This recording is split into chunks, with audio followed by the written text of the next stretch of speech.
Imagine you are 20 years old and it's your wedding day. Your reception is at a beautiful catering hall with over-the-top decorations, and all your family and friends are there. It finally comes time for the toast, and you and your spouse cannot have a sip of champagne. At the age of 18, Americans are considered to be adults. We are allowed to vote, go to war, live on our own, be called in for jury duty, get tattoos, and see R-rated movies. We basically have all the responsibilities of an adult, so why can't we have a drink? In 1987, a federal law was passed raising the legal drinking age in America from 18 to 21. This made the United States one of only about 7 countries in the world to have a minimum purchase and consumption age of 21.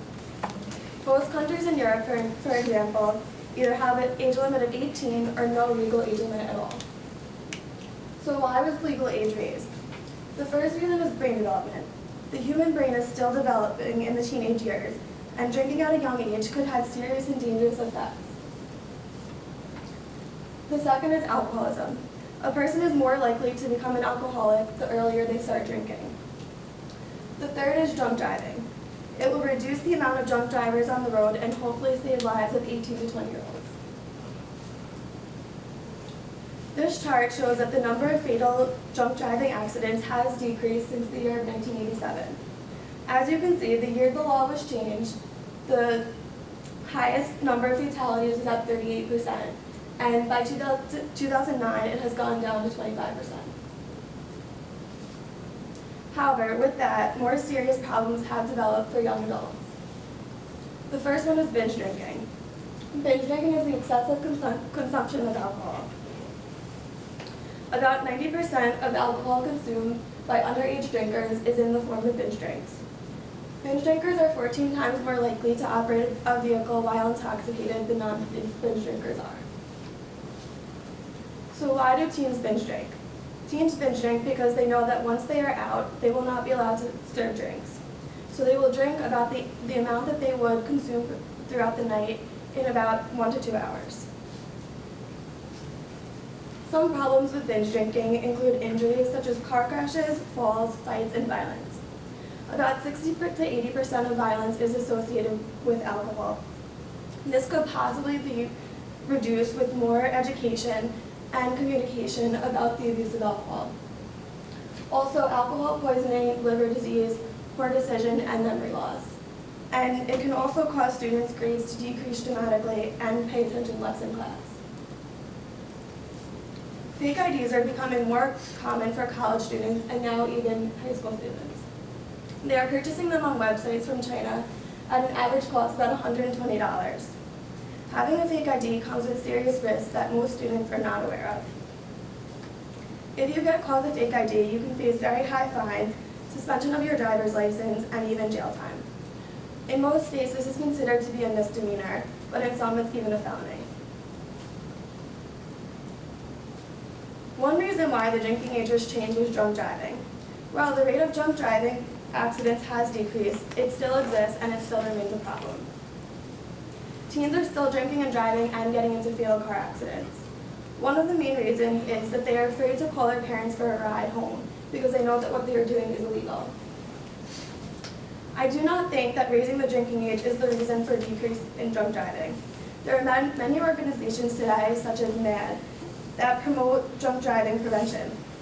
Students are also becoming more educated on the issue and learning about how dangerous it is. In high school, teens are being taught about how dangerous drinking and driving is, and it seems to be very beneficial. But they are not being taught how to drink responsibly. Because no high school student is supposed to be legally drinking, there is very little education on the subject. I believe this is why teens abuse alcohol. They don't know what their limit is, and they have no idea when they should stop drinking. A recent movement called the Amethyst Initiative movement has been created by about over 100 college presidents arguing for the drinking age to be lowered to 18. Colleges are very concerned about their students and their drinking habits. They have noticed alcohol abuse and feel the law is hurting their students. They also believe that the drinking age of 21 encourages binge drinking. have a clip on this.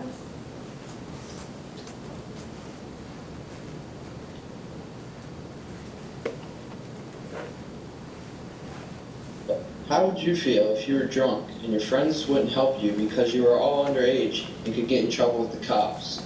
This is happening in a lot of campuses across America because the legal drinking age is 21. I mean, after all, why wouldn't we be able to drink? I mean, when we turn 18, we can buy cigarettes, vote, get married, be tried in as an adult, join the military, run for office, and even sign a contract. Amethyst Initiative is a group of 135 college presidents who have signed a petition to lower the drinking age to 18 in the United States. Supporting this group will make Congress act on the situation and force them to make a decision about lowering the drinking age. By lowering the drinking age to 18 in the United States, we will be able to have alcohol more regulated and not so widely abused around the world.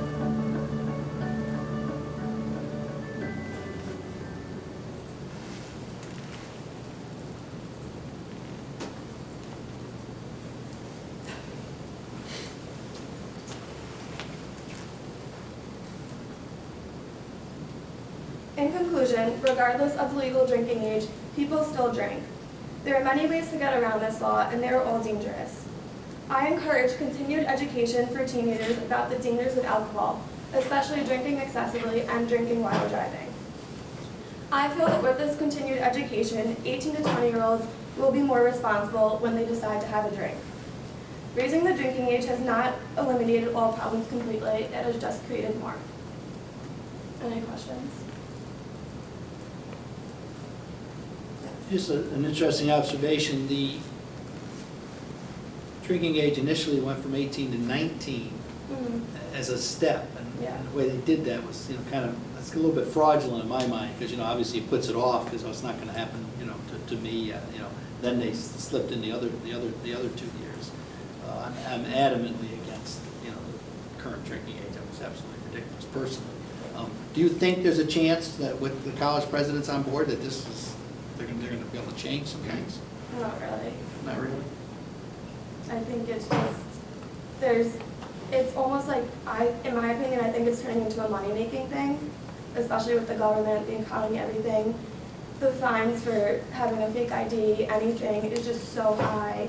You get caught with any alcohol, even at college, like, we get caught with alcohol and we have to pay fines. And I think, like, for some colleges too, it's a money-making thing. I hate to think that, but yeah, you're right. I think it interesting that you give a very good, nice chart to show, sort of taming the objections by kind of agreeing that drinking age has gone, while the drinking age went up, deaths went down.